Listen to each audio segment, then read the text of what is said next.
لائے، غلاموں میں سب سے پہلے ایمان حضرت زید بن حارثہ لائے، اور آزاد مردوں میں سب سے پہلے ایمان حضرت ابو بکر صدیق لائے۔ اور نبی اکرم صلی اللہ تعالیٰ علیہ وسلم نے ایک دن پوچھا ابو بکر آپ یعنی کب سے مسلمان ہیں؟ کہا یا رسول اللہ میں تو تب سے مسلمان ہوں جب میں اور آپ ہم یہ شام کی طرف ہجرت کے لیے گئے اور راستے میں اس راہب نے آپ کے متعلق پیشین گوئیاں فرمائی تھیں، یا رسول اللہ میں تو تب سے آپ کا کلمہ پڑھ چکا ہوں۔ یہ اتنے قدیم الاسلام ہے۔ یہاں پر یہ بات واضح کرنا چاہتا ہوں، حضرت زینب رضی اللہ تعالیٰ عنہ کا نکاح آپ نے فرما دیا،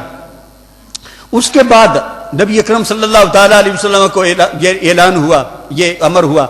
فَأَنذِرْ عَشِيرَتَكَ الْأَقْرَبِينَ، یہ اپنے قرابت داروں کو اللہ تعالیٰ کے قہر و غضب سے ڈرائیے۔ اور نبی اکرم صلی اللہ تعالیٰ علیہ وسلم نے کھلے عام صفا پہ آپ نے خطبہ ارشاد فرمایا جمع کر کے لوگوں کو،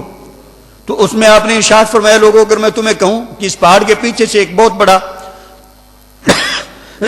لشکر تم پر حملہ آور ہونے والا ہے تو کیا تم مان جاؤ گے؟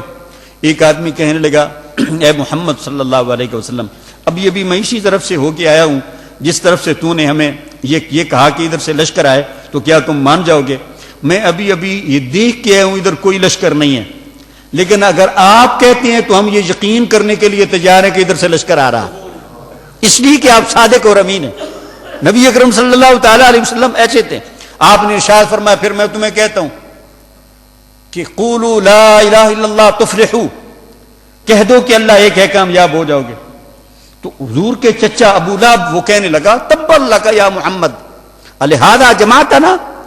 اے محمد صلی اللہ علیہ وسلم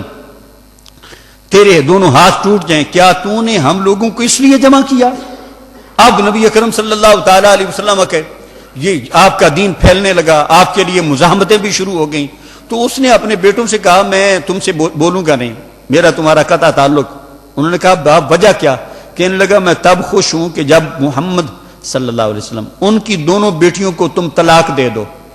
تو نبی اکرم صلی اللہ تعالیٰ علیہ وسلم کی دونوں صاحبزادیوں حضرت رقیہ اور حضرت ام کلثوم رضی اللہ تعالی عنہما کو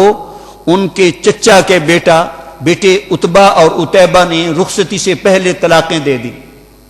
اور حضور اکرم صلی اللہ تعالیٰ علیہ وسلم کے لیے یہ بہت بڑا ثانیہ ہے۔ اور اس میں اہل صحابہ نے ایک اور خوبصورت روایت نقل کی ہے کہ حضرت عثمان بن عفان رضی اللہ تعالیٰ عنہ ان کی نانی صاحبہ نبی اکرم صلی اللہ تعالیٰ علیہ وسلم کی پھپھی لگتی ہیں، یہ حضرت عروہ بنت قریظ رضی اللہ تعالیٰ عنہا، یہ حضرت عروہ رضی اللہ تعالیٰ عنہ نبی اکرم صلی اللہ تعالیٰ علیہ وسلم کی پھپھی کی بیٹی ہیں۔ اس اعتبار سے یہ حضور اکرم صلی اللہ تعالیٰ علیہ وسلم کے خاندان کے آدمی ہیں، یہ اہل بیت میں یہ حضور اکرم صلی اللہ تعالیٰ علیہ وسلم کے قرابت داروں میں سے بھی ہیں۔ جب اس نے ابو لہب کے بیٹوں نے نبی اکرم صلی اللہ تعالیٰ علیہ وسلم کی بیٹیوں کو یہ طلاق دے دی، تو میں یہاں پر یہ بھی کہنا چاہوں گا کہ امت میں آج کل کئی سارے ناحق لوگوں کو طلاقیں ہو جاتی ہیں، تو میں سمجھتا ہوں یہ اسوہ حسنہ بننا تھا کہ بیٹیوں کے زخموں پر، بیٹیوں کی تکلیفوں پر صبر کیسے کیا جاتا۔ اگر یہ نہ ہوتا تو امت کو ماڈل نہ ملتا۔ نبی اکرم صلی اللہ تعالیٰ علیہ وسلم کی صاحبزادیوں کے لیے اور بغیر کسی گناہ کے، بغیر کسی عذر کے، بغیر کسی حجت کے، صرف اور صرف دین اسلام کی بنا پر، صرف اور صرف اللہ تعالیٰ کی توحید کی وجہ سے یہ بڑی بڑی انبیاء کرام کو تکلیفیں آئی ہیں۔ مجھے کسی آدمی نے کہا فلاں آدمی آپ کو گالیاں نکالتا ہے کہ تو نے یہاں پر یہ میلہ تو نے اس کے لیے تو نے مزاحمت کی ہے، تو میں نے سوچا پہلے تو میرے دل میں بھی خیال آیا یار یہ بڑی زیادتی ہے، میں نے کوئی برا کام تو نہیں کیا۔ پھر ایک آیت کریمہ نے میری رہنمائی کی، ان الذین یکفرون بآیات اللہ ویقتلون الذین یأمرون بالقسط من الناس ویقتلون النبیین بغیر حق ویقتلون الذین یأمرون بالقسط من الناس فبشرهم بعذاب علیم، کہ یہ جو یہودی لوگ ہیں یہ انبیاء کرام کو ناحق قتل کرتے تھے،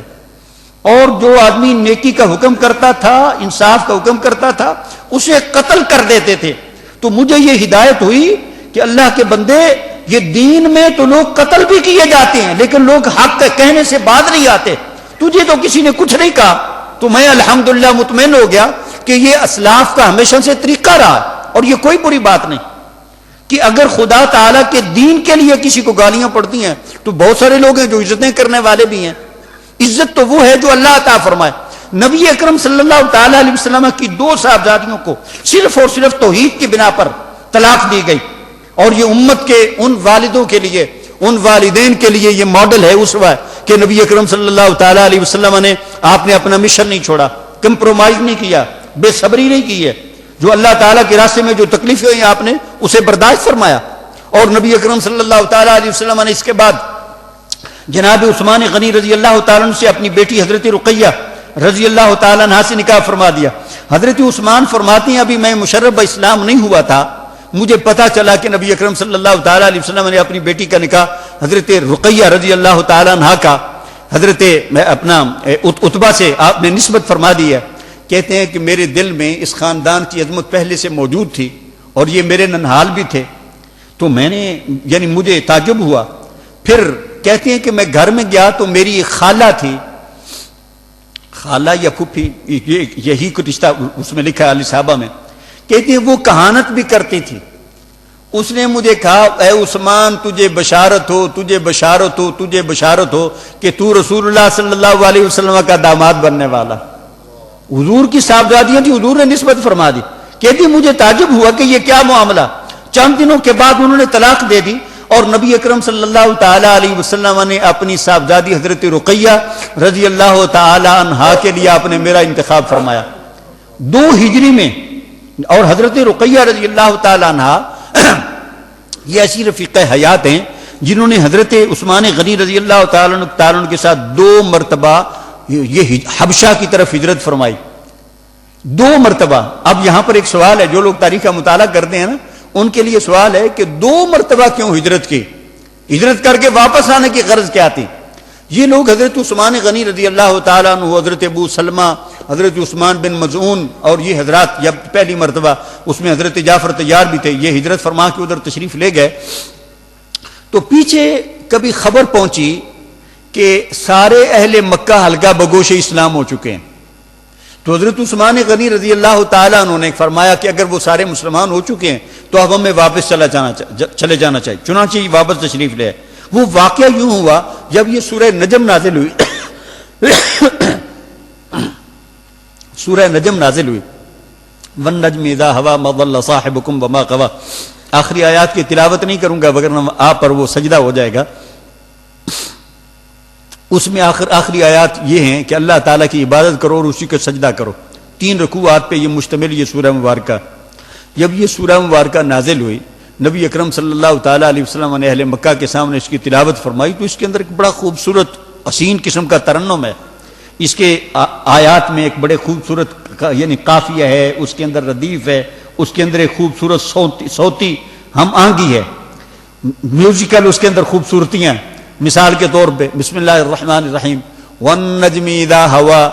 ما ضل صاحبکم وما غوا وما ينطق عن الهوى. آیات میں لفظوں کی ایک بڑی خوبصورت مناسبت اس کے اندر پائی جاتی ہے, ردم بڑا بنتا. افرأیت الذی تولی واعطى قلیلا